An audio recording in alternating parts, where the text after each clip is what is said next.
Ya un mes del triunfo de Nicolás Maduro en las elecciones presidenciales de Venezuela, un grupo de parlamentarios opositores está de visita en nuestro país. Se trata de Manuel Avendaño, coordinador del Comando Simón Bolívar Exterior, y de Juan Gerardo Guaidó, suplente a la Asamblea Nacional de Venezuela, quienes nos acompañan esta mañana aquí en CNN Chile para conversar y analizar la situación política venezolana. ¿Qué tal? ¿Cómo están? Muy buenos días. Buenos días, Macarena. Gracias por la invitación. En primer lugar, comienzo por usted, diputado.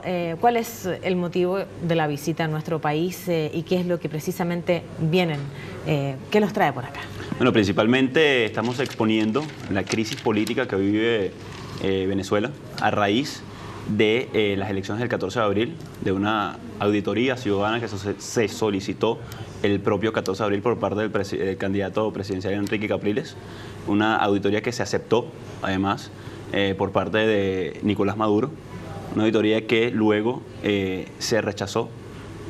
Luego de esto hemos estado transitando muchísimos caminos, la protesta ciudadana que se manifestó en Venezuela los días siguientes al 14 de abril, exigiendo auditoría, exigiendo la verdad en cada uno de los espacios que corresponden. Además, el Consejo Nacional Electoral, que es el que se encarga de llevar las elecciones, un poder autónomo en Venezuela, y ahora ante el TCJ, una impugnación. Ha habido en este escaso mes... La impugnación ante el TCJ, como usted señala, ¿es la última opción ya que les queda? Es el órgano, claro, la última opción, que es el Tribunal Supremo de Justicia, donde estamos impugnando más de 2.000 mesas que tienen irregularidades. En el camino hemos visto persecución política, un general retirado, hoy miembro de un partido político de oposición electo en elecciones abiertas, está detenido injustamente por haber participado en una protesta pacífica, por haber llamado a la paz. Lo imputan por asociación para delinquir, por simplemente formar parte de un partido político. En el video que lo imputan sale solo, por ejemplo. En el video, para estar asociado, evidentemente tiene que estar con gente. La única prueba es esa, y el argumento del juez es que forma parte de un partido político en Venezuela. Hoy pensar diferente en Venezuela es un delito, lo vimos con la aprehensión del general y además la persecución a cada uno de los dirigentes, que además desembocó en lo que vimos en el Parlamento Nacional hace 2 semanas.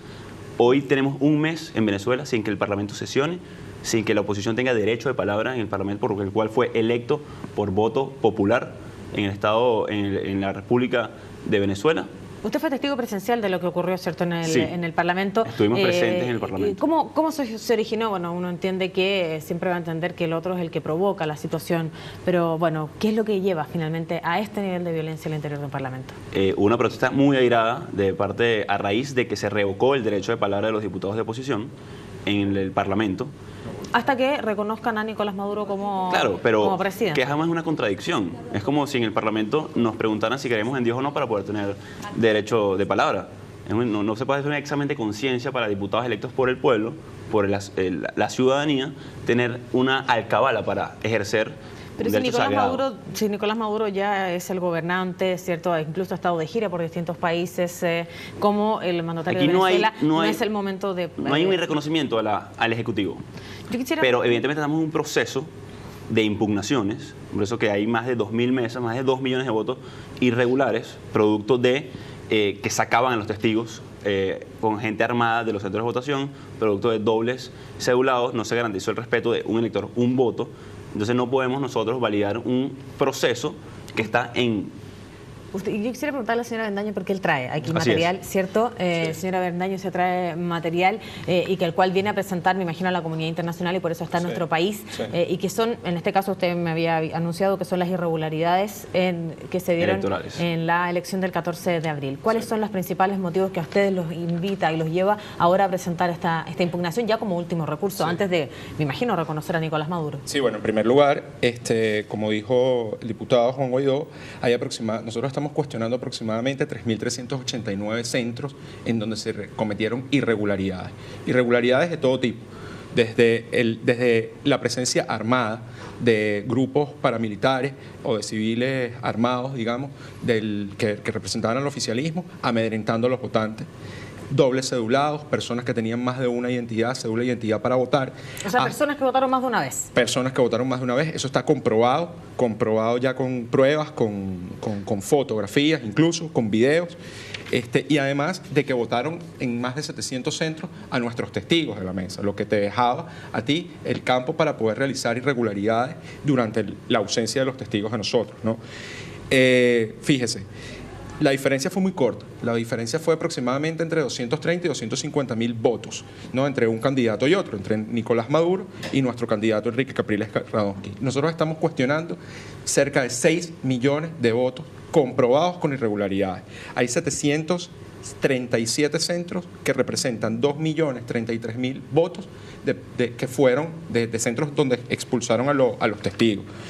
Hay 860 centros que representan a 2.712.000 votantes, ¿verdad?, en donde se ejerció la violencia cerca de los centros, donde se apuntó con pistolas a las personas que estaban votando, en donde se pasaba con camiones, digamos, incitando a la violencia contra los votantes de la oposición. Y una de las cosas más graves es que el derecho al voto fue violentado, el derecho al secreto al voto fue violentado.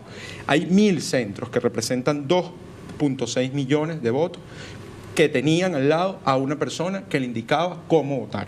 Es decir, no existía la garantía del secreto al voto. ¿Y qué pasa con los observadores internacionales que estaban presentes el 14 de abril y además el reconocimiento por la comunidad internacional también de Nicolás Maduro y el triunfo de Nicolás Maduro? ¿Qué participación en este caso tuvieron y la incidencia que tuvieron los observadores internacionales que están ahí para transparentar la elección? Sí, no son observadores internacionales. Dentro de la arquitectura electoral que digamos que el CNE ha realizado en estos últimos años para hacernos más difíciles las condiciones a nosotros electorales, se cambió la condición de observadores electorales a veedores electorales, a veedores internacionales. Y existe una diferencia. En términos prácticos. Existe una diferencia práctica, que es que los veedores internacionales son un ciudadano más, pero que simplemente tienen un derecho a presentar denuncia ante unas instancias mucho más altas que la que un ciudadano normal puede presentar. ¿Pero ellos no pudieron ver esto? Sí, ellos lo pudieron ver y está relatado y está en nuestros informes, pero es un informe como de un ciudadano más. No es un informe que tiene un peso como el de un observador internacional realmente, que debería pasar un tiempo determinado antes de las elecciones, durante las elecciones y en el postelectoral. Es decir, sí hubo observación internacional por parte de veedores que vieron estas irregularidades, pero quedaron en carpetas. Simplemente sus denuncias quedaron en carpetas y no tienen el peso que tenían antes. ¿Qué va a pasar ahora con la impugnación? La prensa internacional incluso habla de que el propio Nicolás Maduro podría, en este caso, también solicitar que el tribunal actúe de determinada manera. Nosotros estamos esperando evidentemente que se haga justicia, evidentemente que esto proceda con mucha presión social de ciudadanos, además están protestando libremente, pacíficamente. Los derechos no es algo que se negocian, sino se exigen y se defienden.